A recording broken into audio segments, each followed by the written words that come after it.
you begin to understand, you begin to realize that what you're here for is not just to be happy and to laugh, and this is all good. Like, it is good to love, it is good to enjoy and have joy in life. It is good to do all those things. But you know what else is good?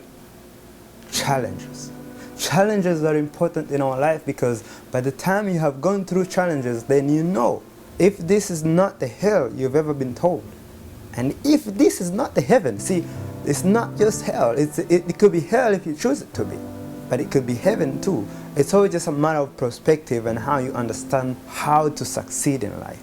So I believe that once you make choices in life, there's choices that you make are those choices that lead you to that place, to that area of understanding that really makes your life worth living, or just makes your life hell. Every time I mention to people that I meet and the people that I converse with about Rwanda, the one thing that always comes up is, oh, it's that place. We are known for genocide.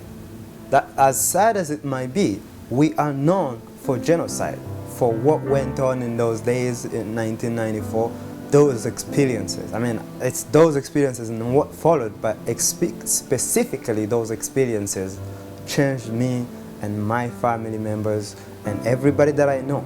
It changed our life for something we could never have imagined as we grew up as children. Just the fact that we went through it, for me personally, I believe that it was for a purpose.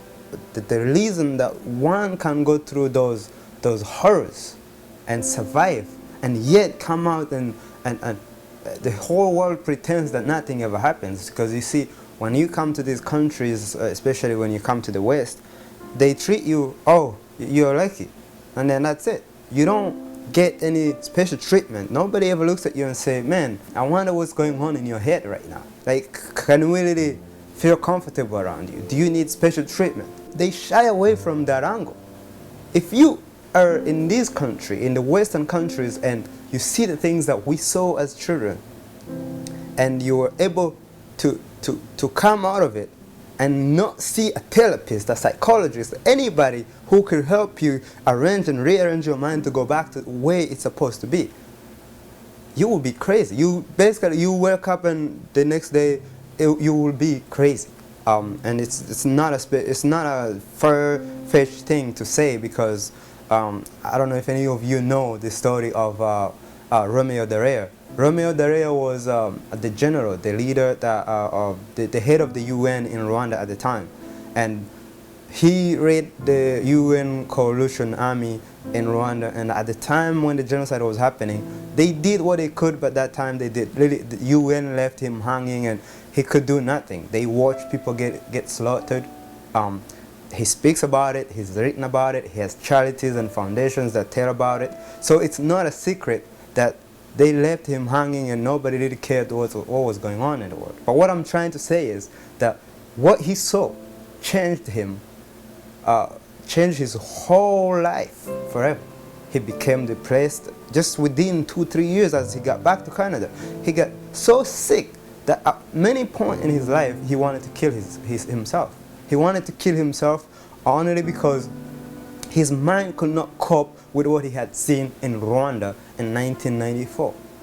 Now, see a man at his age, a military soldier too, who has gone through the training, so who is expected to see those kind of things, went through that and could not handle it. Yet people like us, people our age, people younger than me, I was 11, but say people who were younger, or people who saw their parents getting killed, slaughtered with machetes.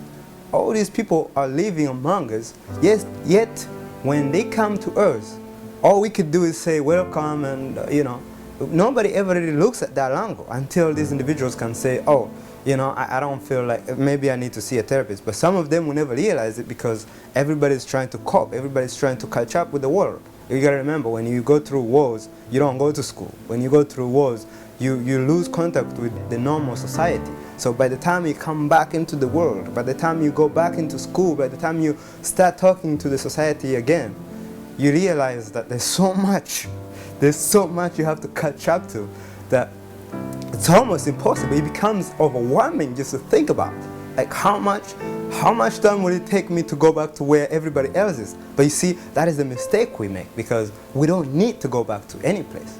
We just need to take those experiences as we've gotten them, and hopefully we have a guidance. So hopefully we have somebody to help us and take it and just combine it and make something out of it. Like they say, make some lemonade out of the lemon. So as we come to the West and as we realize the West is really not ready for us, at least mentally or socially, politically especially, then we find it difficult because we want to catch up. We want to be like, they did that, I want to do it too. But why do you want to do what they did? Why don't you want to do what you were meant to do as an individual, as a person, you are a combination of your ancestors. So for you to take everything that your ancestors gave you and throw it away and just grab something else, it's like you've been reading this book from the time, not just from your lifetime, your parents' lifetime, your grandparents' lifetime. This is your life. So you can always say, I'm successful, I have a house, I have cars, I'm happy, whatever I am. But if you have forgotten who you are, what you are, where you are, and where you came from, it doesn't matter what you do in life, you will always be lacking. And for us, and especially for us who come from those troubled life, and I believe that is one thing, one challenge that we must open a conversation about. But not only a conversation, but as individually, we must be able to look within ourselves and say, you know what? I need to be myself again. Whoever I am, the individual that I am, I must go back to that. I did all these studies and research, mostly just research, just to kind of understand the basics of how we're given one story, and then there's another story that we are never given. And it is when, after all these 3 months, that I realized that really people were being moved by powers that they had no idea about. We go to churches and everybody's like, miracles happening, but really what's going on? People were being moved, and there still are, that we do things we don't even know, just because there are programs that are put in place for us to put our energy towards those other things instead of building our own empires. So when you look around, you see like Africa as a continent, and you wonder why they're always poor. Or you look around here in America and Canada, and you wonder why we are always working and we never make it through, we never break through. This is because we are running on these programs, and every time we think we're about to break through, something happens, and then we just go back and crashing again, because we are not understanding that to succeed in life, you must take control of your life. You must know who you are. You must know what you are and why you are here. So you must have a purpose. Otherwise, you're just wasting space. Because if you don't act towards your purpose, your destiny, if you don't work towards your calling in life, you're basically just working for someone else, fulfilling someone else's destiny or someone else's calling, but not yours. And so once I understood that, I had to take different measures about my life. I decided to just kind of like put everything aside and just go back to who I was.